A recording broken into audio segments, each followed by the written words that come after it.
Love is one of the greatest illusions that nature created to trap man in an endless cycle of desire, suffering, and frustration. Who said this?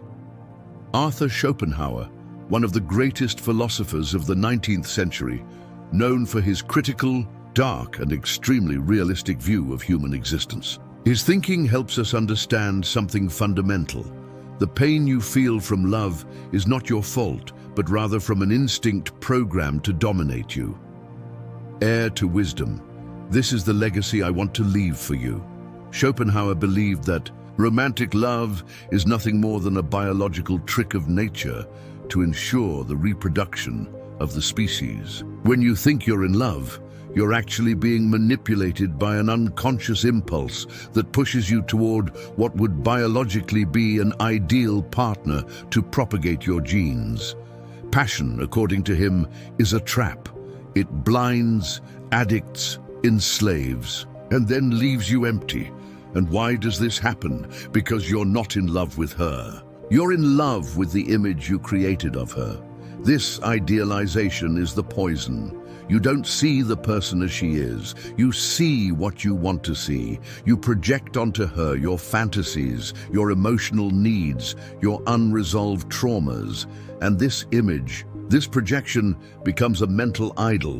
When this person rejects you or pulls away, what you lose is not the person herself, but the idealization you created. And that's why the pain is so deep. You're not mourning a woman. You're mourning a dream. Schopenhauer was harsh in stating that life swings like a pendulum between pain and boredom. And love, in his view, is one of the greatest sources of this pain. For him, the man who frees himself from romantic illusions is the one who finally begins to live more fully. Suffering from love, according to him, is inevitable, but it's also an opportunity for growth. When you stop clinging to illusion, you begin to see reality. And it's at this moment that you regain power over yourself. This doesn't mean becoming cold or incapable of relating. It means becoming conscious. And a conscious man understands that the true source of happiness is not in the woman he desires, but in himself. A man who knows himself, who understands his impulses and weaknesses, is a man who doesn't get lost in fleeting passions. He feels, yes, but doesn't let himself be dominated. He loves, but doesn't crawl. He suffers, but learns. How many times have you found yourself obsessively thinking about a woman who doesn't even treat you with the same enthusiasm? How many times have you felt that your life lost meaning because a relationship ended? This is proof of how much you projected onto this person a meaning that should have come from within you. And here's the key: true love, the kind that lasts, that liberates, is self-love. Without it, you'll always be vulnerable to the traps of idealization. What Schopenhauer proposes to us is a call to lucidity. Nature programmed you to suffer, but you can reprogram your mind with wisdom. When you realize that what attracts you is an ideal image and not the real person, you stop being a victim, you take control. And at this moment, you stop being driven by neediness and start being guided by reason. Stoicism teaches us something similar. It's not what happens that hurts us, but how we interpret what happens. A woman's rejection doesn't have to be the end of the world. It can be the beginning of your reconstruction.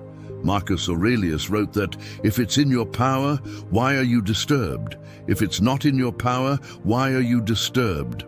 Understand, the other cannot hurt you. Only you can allow this. When you understand that love is a natural trap, you stop placing yourself as a victim of fate, and you start acting like an awakened man. You don't deny feelings, but you observe them. You feel longing, but don't surrender to despair. You respect the cycle, but don't let yourself be enslaved by it. And in this state of consciousness, you become free. Self-love is built like a temple, brick by brick. You build it by knowing yourself better, by respecting yourself more, by stopping accepting emotional crumbs, by establishing boundaries, and by moving away from what weakens you. And the stronger this temple is, the less you'll be shaken by passions that destroy you. What you feel now, this pain, this anguish, this emptiness, is real. But it's also temporary. And it's also your great chance to awaken. As Schopenhauer said, suffering is the starting point of all deep reflection. Use this pain as a catalyst, as a turning point. And remember, no passion is worth more than your peace.